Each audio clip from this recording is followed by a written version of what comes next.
The arena lights dimmed to black, and for 3 seconds, the world held its breath. No one knew what was coming. No one could have predicted what would happen next.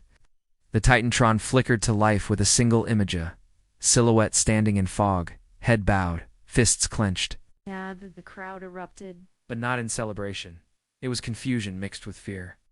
Because the woman walking through that curtain wasn't the same one who left. She had been gone for 18 months.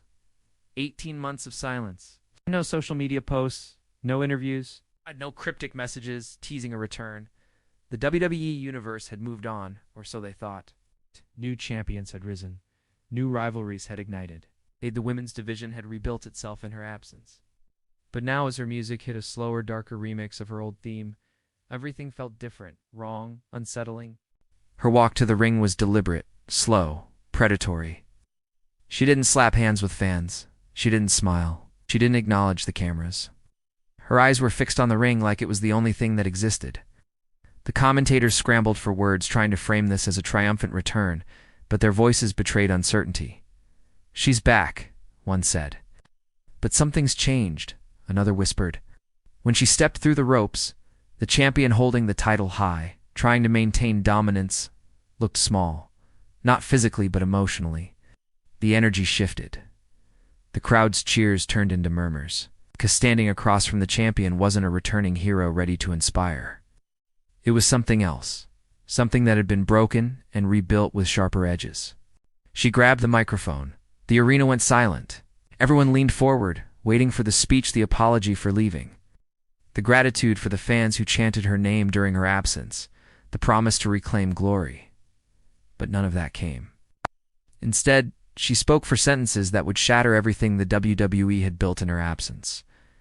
"I didn't leave because I was hurt. I left because I realized I was playing by rules that didn't serve me. I came back not to win your respect. I came back to take what I was too afraid to take before." The microphone dropped. The champion stepped forward, ready to respond, but before a word could leave her lips, the returning star struck. Not a theatrical attack, not a crowd-pleasing brawl. It was cold, calculated, brutal. Security flooded the ring, but by then, the message was sent. This wasn't a rivalry. This was a reckoning. Backstage, monitors showed the chaos. Producers scrambled. The locker room watched in stunned silence. Veterans shook their heads. Younger wrestlers looked at each other with the same question. What did we just witness? Because this wasn't the woman they remembered. The woman who once fought with honor, who respected the craft, who earned everything through hard work, that woman was gone. And in her place stood someone who had learned the most dangerous lesson in professional wrestling, that monsters aren't born from hatred.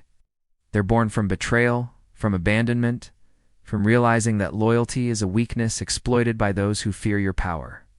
The internet exploded before the show even went off the air.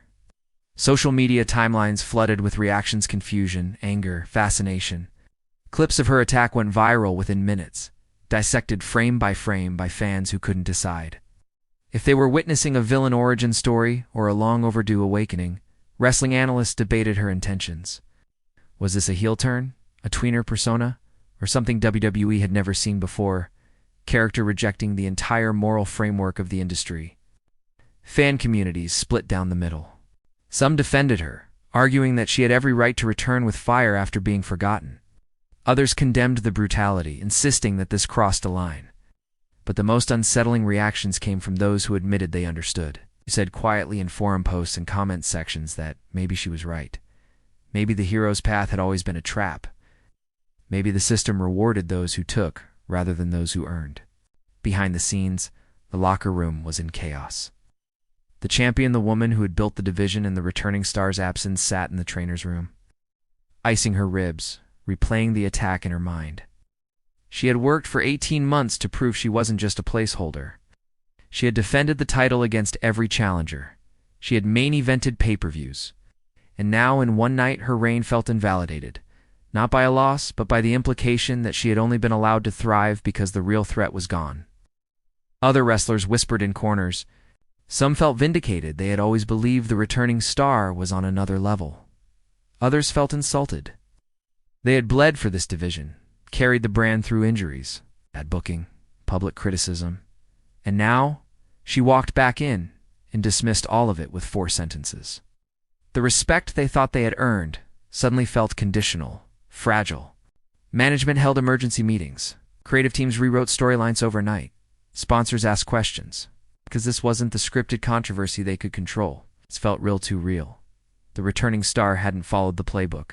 She hadn't given them a villain with clear motivations and predictable arcs. She had given them chaos. And chaos didn't sell merchandise or fit neatly into marketing campaigns. It unsettled advertisers who wanted family-friendly content. But the ratings told a different story. The next episode of Raw saw a spike not recorded in years, not because fans wanted resolution, but because they wanted to see what would happen if she showed up again. The uncertainty was magnetic, terrifying, addictive. WWE had accidentally created something they couldn't control, a character whose next move was genuinely unpredictable, and the audience, starved for authenticity, couldn't look away. Her absence from the following week's show only intensified the obsession. No explanation, no appearance, just silence. The champion cut a promo demanding answers, demanding a match, demanding respect. But the returning star didn't respond with words. She responded by showing up at a live event unscheduled, unannounced, and dismantling. 2 rising stars in a backstage ambush caught on a fan's phone and uploaded instantly. No cameras, no production value, just raw, unfiltered violence that made every other storyline feel rehearsed by comparison. What the cameras didn't show was the woman behind the monster. Alone in hotel rooms, staring at her reflection, wondering if she had made the right choice. The transformation hadn't been instant. It had been built over 18 months of isolation, of watching the division move on without her, of seeing younger wrestlers praised for doing half of what she had done, of realizing that loyalty to the business had never been returned. The decision to come back different hadn't been impulsive. It had been survival. Her phone buzzed, constantly family, asking if she was okay, friends expressing concern, former tag partners saying, "This isn't you." The most painful messages came from young wrestlers she had mentored. They didn't send anger, only confusion and disappointment, and that hurt more than any injury she had endured. She met with a veteran backstage, someone who understood rejecting the hero narrative. The conversation wasn't about moves or storylines, but about cost. "They'll cheer for you at first," the veteran said. "But eventually they'll turn, because refusing to play the game makes them uncomfortable." She nodded. She had expected this. But knowing something and living it were different things. Every night she watched from the shadows as the champion painted her as a villain, as the narrative simplified into hero versus monster. The truth that she had built the foundation the division stood on didn't matter. Perception did, and the perception was solidifying. The match was set at the biggest pay-per-view of the year. The build was electric. Promos intensified. The champion spoke of legacy and honor. The returning star said nothing, letting her actions speak attacks, mind games, silent appearances. The night of the match felt heavier. The crowd was divided. Both women felt justified. The match was brutal in its emotion. Every strike mattered. The champion fought with desperation.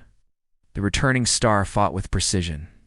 In the final moments, disbelief filled the arena as she kicked out and unveiled a new, devastating finisher. The 3 count came. Shock followed. The title was hers again, but there was no triumph in her eyes, only emptiness. Backstage silence. Her victory wasn't just a win, it was a statement about the system. Months passed. She defended the championship with calculated brutality. Slowly, the boos faded. Fans began to understand. It became a symbol of refusal to be forgotten, to accept expiration dates. In a rare interview, she said, "This business doesn't reward heroes, it rewards survivors. And I decided I'd rather be remembered as a monster than forgotten as a martyr." The clip went viral for its honesty. The locker room shifted. Even the champion she defeated eventually understood. They didn't become allies, but there was acknowledgement. As the returning star stood alone in the ring after another defense, she realized she hadn't become a monster or a hero. She'd become a mirror, forcing the industry to face what it had created. She left the arena that night with something close to peace, not because she had one, but because she had stopped apologizing for taking up space. This wasn't a comeback story. This was a transformation. And the real question was never whether the division was ready for her return, but whether the industry was ready to face itself.